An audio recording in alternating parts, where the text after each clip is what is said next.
It starts with a tweet, a simple one, maybe a screenshot of your revenue, a glimpse of your product, a promise to share everything.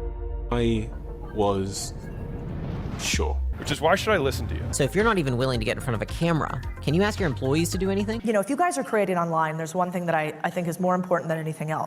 The response is electric. People cheer you on. They say you are brave, real, transparent, and maybe, just maybe, this is your shortcut to success.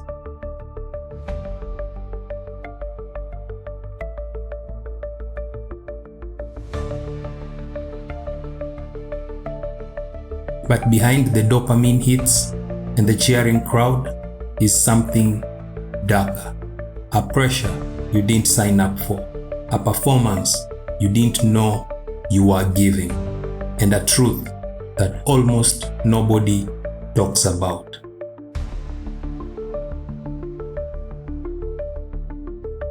This is the story of how sharing your journey can slowly steal it from you.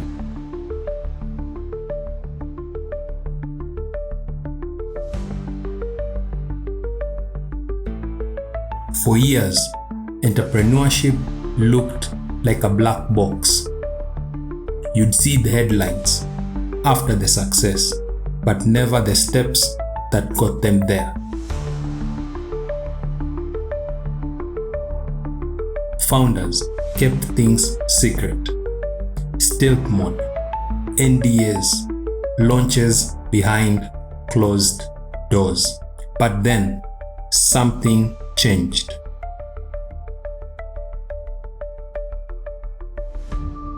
A wave of creators and solo founders started doing the exact opposite. They shared everything: revenue numbers, failed features, even their doubts.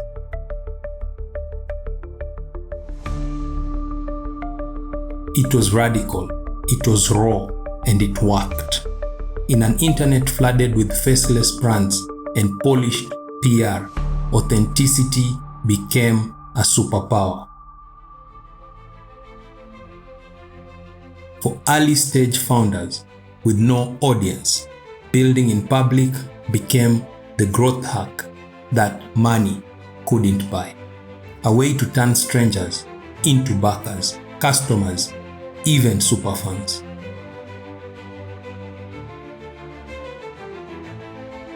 One well-timed tweet could launch a business.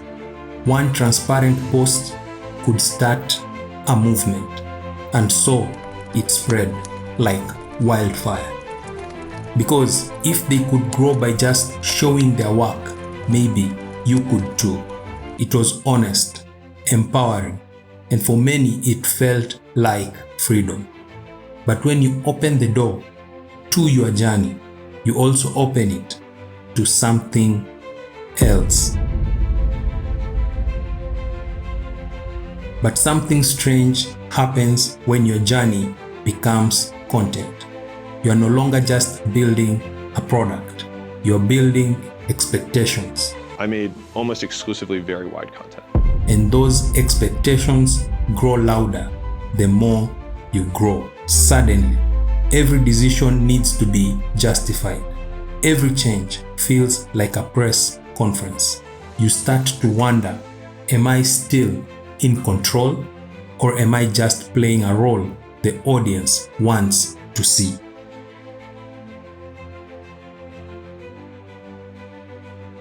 It's subtle, but it grows. You start optimizing your process, not for what works, but for what looks good. You begin building in public, but feel more alone than ever before. Because when every move is watched, the real cost isn't just the feedback, it's the fear of what happens when you stop winning.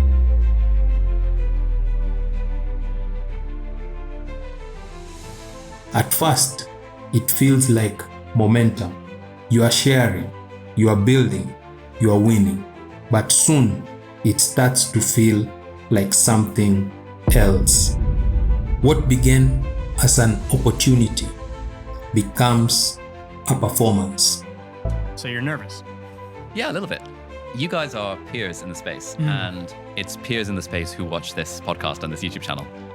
You don't realize it at first, but your brain starts linking progress to attention.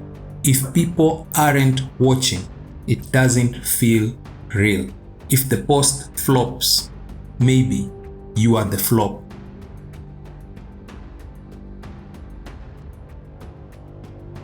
You start comparing. Someone launched faster. Someone made more. Someone got funded. Every win becomes pressure. Every loss becomes content. And somewhere along the way, you stop building for yourself. Because it would have been too much work to leave him here, okay? It's subtle, but it wears you down. The late nights become normal. The pressure becomes quiet.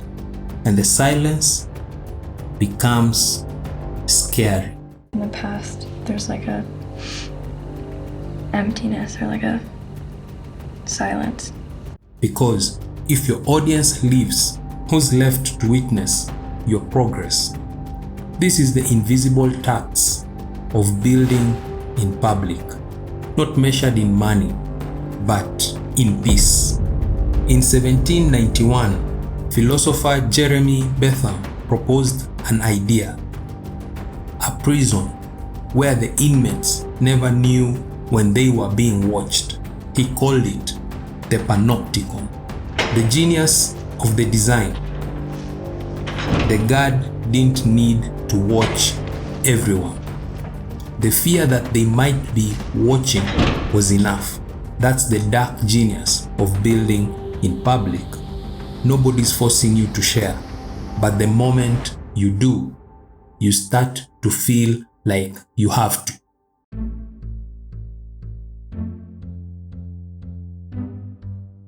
Your audience becomes the invisible watcher, and without realizing it, you start editing yourself for them. You begin to self-censor.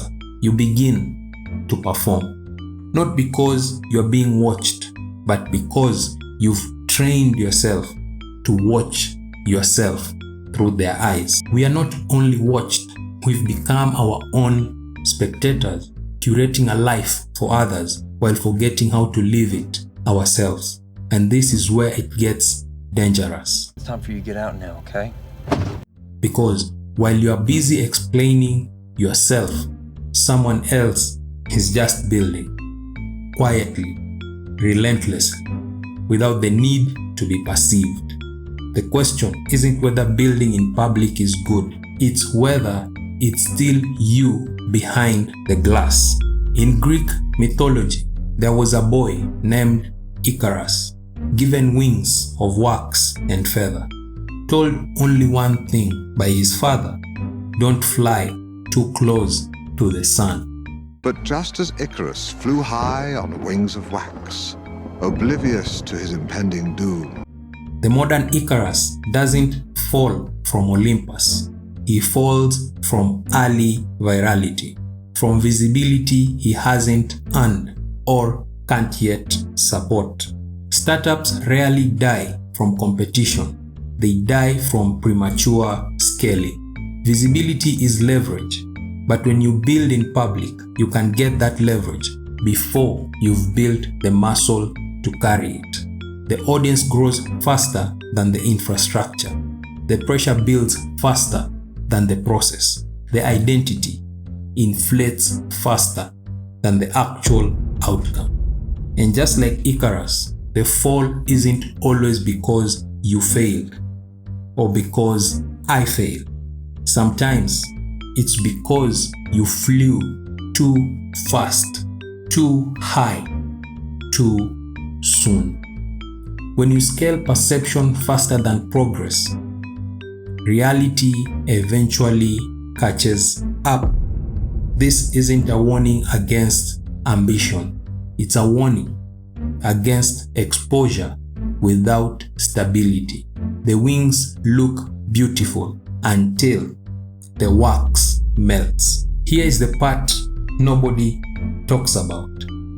You're not just building in public, you are building for the algorithm. The algorithm doesn't reward nuance.